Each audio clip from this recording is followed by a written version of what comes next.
Olá, sou o professor Jaziel Dias e respondo questões sobre profecias bíblicas.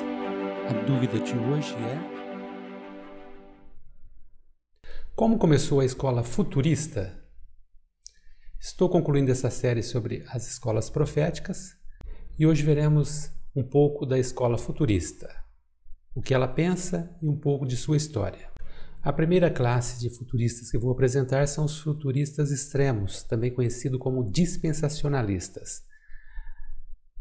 Assim são conhecidos porque acreditam nas dispensações, e a mais conhecida é a divisão apresentada por Scofield, que são 7 divisões, começando pela dispensação da inocência, depois consciência, governo humano, promessa, lei, graça e, por fim, reino.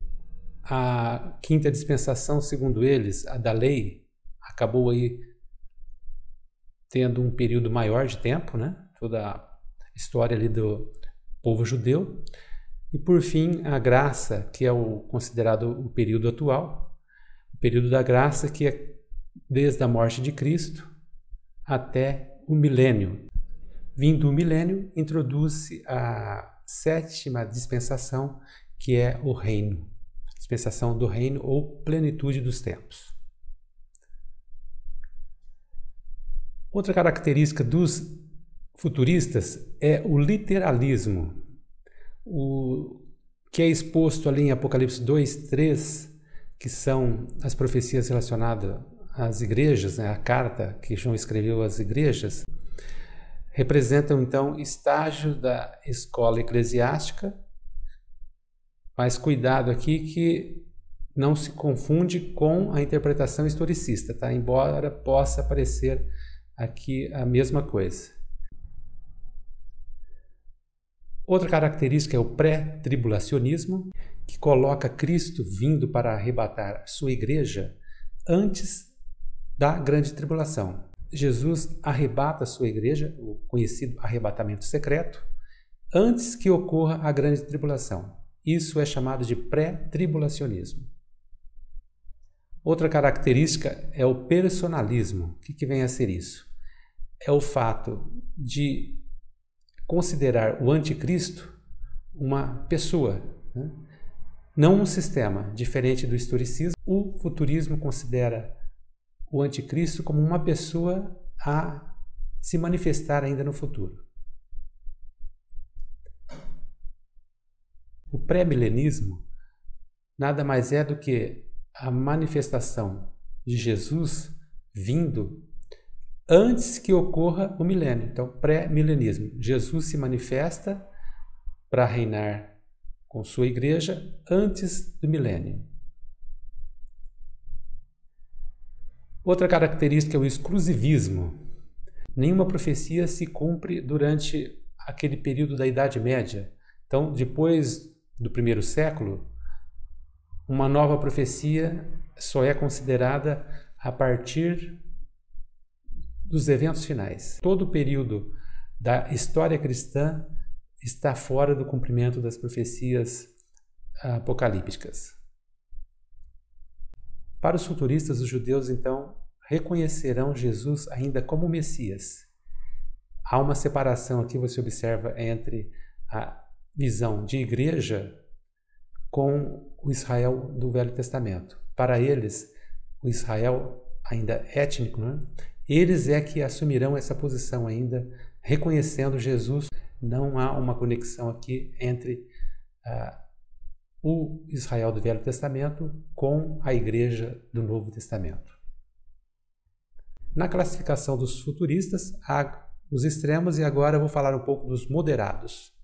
A característica dos moderados é uma diferença, né, dos extremos, já que eles são mais cautelosos e não aceitam várias formas de pensar, né, dos extremos, como as dispensações, não aceitam também a ideia do pré-tribulacionismo, também não são literalistas.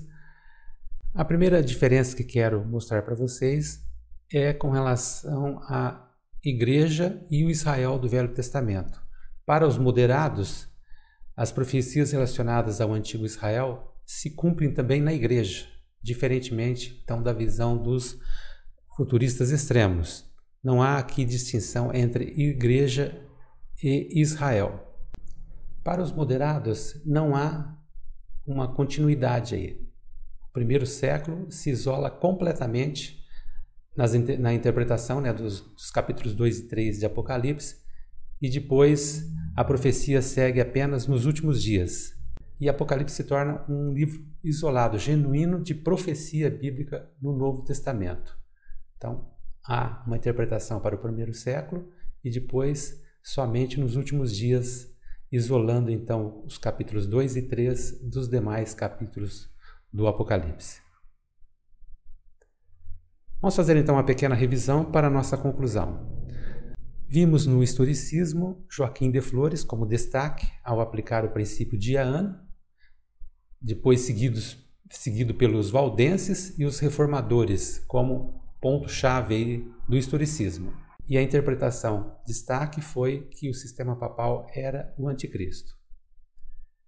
Já no preterismo, o destaque foi o jesuíta espanhol Luís de Alcazar, que sistematizou o preterismo. Observe aqui essa comparação entre o preterismo e o futurismo. O preterismo, com Alcazar, praticamente foi sistematizado no mesmo século do futurismo, agora com outro jesuíta, Francisco Ribeira.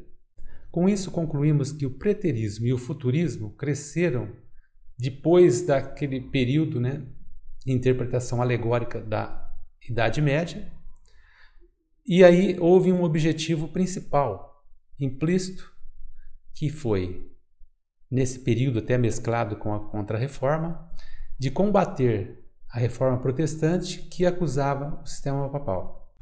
Desta forma, o anticristo então se cumpriria no passado e no futuro, e a Idade Média ficaria fora. Última consideração sobre os futuristas é com relação ao seu desenvolvimento, já que depois dessa fase cresceu muito o conceito futurista, e ele atingiu pleno desenvolvimento com John Nelson Darby, depois com Scofield com destaque da sua sistematização e usando a sua Bíblia de referência, que foi o que ajudou a disseminar o futurismo, e as 7 dispensações que já mencionamos, criadas por ele, que foram as mais conhecidas e são as mais conhecidas e as mais usadas atualmente.